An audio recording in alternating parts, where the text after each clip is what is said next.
Hello, my name is Omar Salam, and I'm a co-founder at Field of Vision. We build handheld, touch-based tablets for blind or visually impaired sports fans so that they can feel the game with their own senses rather than having to rely on someone else's commentary or explanation of the game. How we do this is we install 4 cameras in the stadium, one in each corner. This uses one of the fastest computer vision AI models in the world to track ball position, player position, possession of the ball, passes, shots, tackles, and most importantly, goals. This all gets translated to our tablets, which has movable haptics, allowing the user to feel exactly where the ball is. And then also there's different vibrations for them to feel passes, shots, tackles, goals. I think we're only getting started. I mean, 5 years ago, could you even begin to think of the amount of possibilities are available with AI at the moment? Some people might not even be able to think what's happening in next year, in 5 months' time, never mind 5 years' time. It's a very quickly developing space, which everyone's focused on at the moment, and for good reason. I think it's really going to reduce the cost of creativity, reduce the cost of getting new products out there, and then also completely new products as well, which people haven't conceived before and were not possible before. Yeah. I don't think so. I prefer human interaction and connection, and I think most people do as well. I think it'll become more and more ingrained slowly, and maybe we will lose some elements, but I think overall it won't be as accepted as a proper good old-fashioned person. I think there's an element of human creativity and ingenuity that only we have and that a machine will never be able to replicate. I think you have to, accept that it is becoming more of a part of our reality, especially, even the most simple tools like productivity tools, even ChatGPT, which can help with, software development. Not fully, you can't rely on it fully, but it can certainly speed things up. I think most companies are using that, and any companies who don't, once the technology gets better, will start using it as well. I think speed is the most important thing which AI brings to development and technology as a wider society. Or an industry specifically. Hi, my name is Ben O'Callaghan, and I'm the Principal Data Scientist at Danny Sports. We're developing a sensor-integrated smart sock. On the sole of the foot, we've got 15 discrete pressure sensors, and they're connected to a detachable inertial measurement unit that can be used to create a movement profile of somebody in either a sporting or a clinical context. So in combination of these 2 sensors, what we're trying to do is take highly accurate data and take it away from the lab into a more natural environment for users. So we have 2 kind of aspects of the product. One is the sports aspect. So in sports, what we are aiming to do is to look at performance, injury prevention, and also progression following injury. On the clinical side then, what we're trying to do is use the product to monitor how people move and how their movement is affected either by surgery, by medication or other therapeutic interventions that they're going through. We use AI in our machine learning models, so they're bespoke machine learning models that we've created to further make sense of the data and give users actionable insights on that data. I think we're only kind of at the start of AI inventions.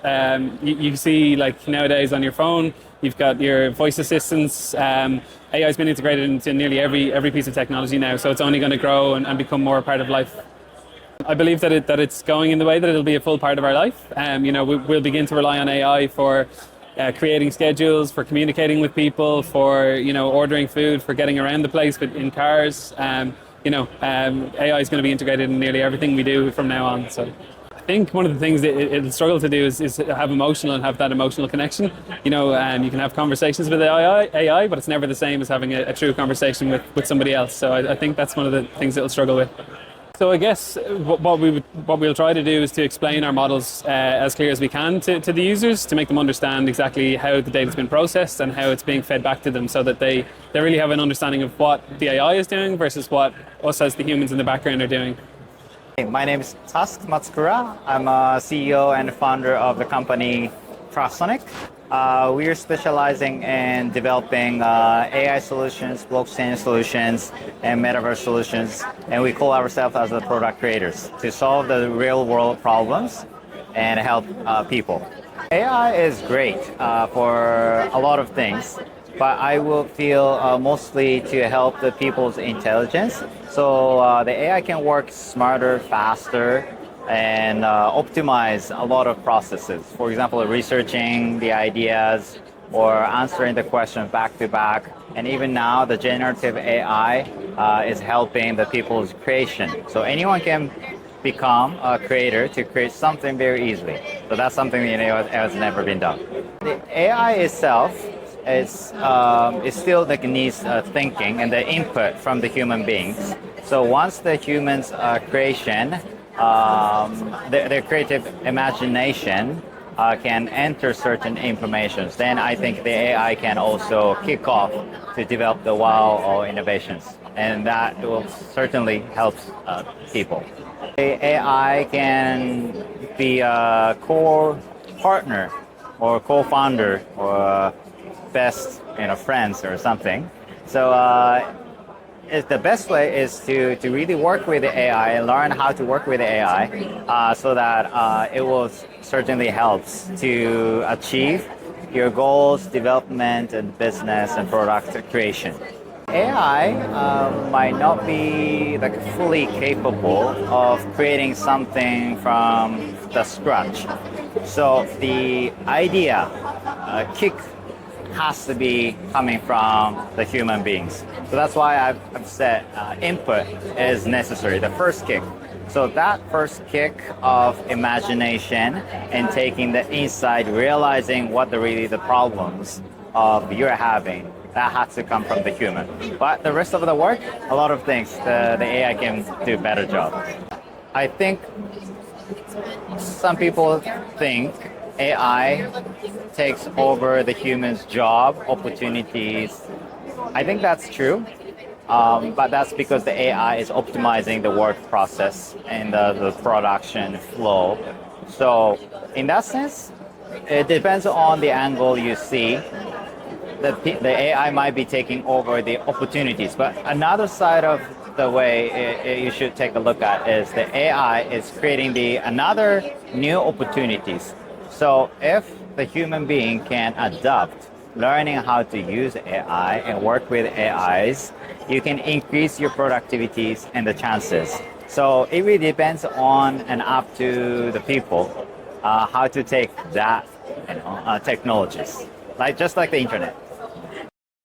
In our company, basically, AI is being used in every team or every department that you see. With the wide variety of tools that you have at your disposal, whether it's for note-taking, whether it's actually for analyzing the data, AI is being used in every aspect of that job. What our tool is essentially doing is making, or helping companies hire better developers faster. So we're building the fastest and most efficient AI recruitment tool for hiring developers. It's actually a great opportunity for companies to just come and explore and see how AI can add value for them in deciding, how to hire, who to hire, and make decisions better, which are backed by data. I don't think we're quite done yet. Every other day you see something or the other being, changed, because I think we're not there at the final step yet. There are changes being made, better models being made every day, self-learning models. So of course we're not quite there yet, but we are getting there slowly, yeah. I'm not quite sure on the human front, but what AI can do is essentially be like an assistant of sorts at your disposal and, be readily available, helping you make better decisions, helping you make data-backed decisions. So, of course, it will make you more productive and efficient overall. But I'm not quite sure on the human aspect of it when it comes to emotions and all. I think that's something that is yet to be seen. Emotions? Yeah, that's fine. Thank you. Bye. Nice. Hi, I'm Dan, CEO and co-founder of MeetGeek.ai. It's a meeting automation platform that helps teams to streamline their productivity in meetings. So we have there are two big sides of the company. So one is the infrastructure part, and one is the AI pipeline. So we do use AI, of course. The way we use it is basically we have our own AI models in the pipeline, and how it impacts the overall life of teams. So there are a few big benefits depending on how you use the tool, and depending on your context, so depending on the meeting type, depending on the role and the team that you are part of. I would say the most impressive one is the fact that you don't have to you don't have to attend all of the meetings, so you can free up your calendar because you can catch up with a summary generated by AI, and you can catch up with the notes, and you don't have to you don't have to attend optional meetings anymore. So that usually that frees up collectively. We have measured this. It frees up collectively 30% of calendar time of teams, which is I would say it's quite impressive, and it also reduces the fear of missing out on important information that might be captured, or mentions of you doing things. So that's one of the biggest. A second example would be understanding your performance in meetings, and this is one of the core things that we do. And the way we kind of position this is, you are able to measure the performance in a personalized way, depending again on the role type, the call type, and so on. So you see like, okay, maybe I spoke too much in this demo call, or if you are in a brainstorming session, okay, did everyone express their ideas and so on. So we can track this at meeting level, but also like historically for yourself or your team. So you have we provide some suggestions on how you can improve your meetings over time and improve your meeting culture overall. So now you have this kind of tool that can complement the learning part. I foresee that in the next years we will see a lot of vertical evolution of this technology, meaning that it will get better, it will be more accurate, it will do more things, and this will impact all of the applications that we use today and the way we use them. And in the next 2 to 3 years, I will see a major shift just because of this, but it's hard to say what's going to be in the 5 or 10 years. In theory, AI is already being used as a team member in Teams, for example. In a lot of applications, a lot of teams have started to use AI agents as if they would be like a colleague that performs tasks and performs day-to-day things. So I think people start to associate AI with robots or people, and we might see that in the future that this is somehow regulated in a way that gives some rights to the AI. But I would personally, for me, it's hard to predict what is going to happen. My philosophy in life is never say never, and you have to be absolutely sure when you say AI will never be as good as humans. I don't believe that's true. Never is a harsh statement.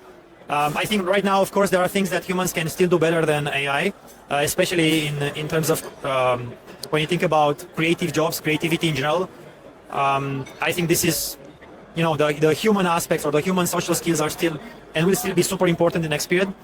But I don't think they are impossible to be learned at some point by advanced AI systems, and we will have to redefine our roles at that point. But I hope it's a problem for later. So for sure there is a big gap. So I agree. People that use AI on a daily basis and know how to use it, they are much more productive. And the way we are trying, for us, it's very important to deliver a solution that is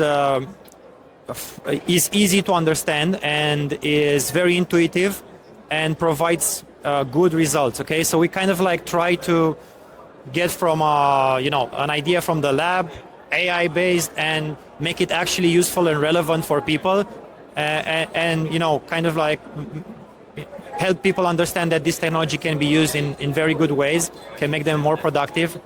And for us, in our case, it's not a very, let's say, high technical product. You can easily understand what it does. Everyone understands what meetings are about. So for us, it's very important to bridge the gap between technology and a product that can really be used by people and can really have an impact. And I would say that that's kind of like our major focus, to be able to do that in a successful way.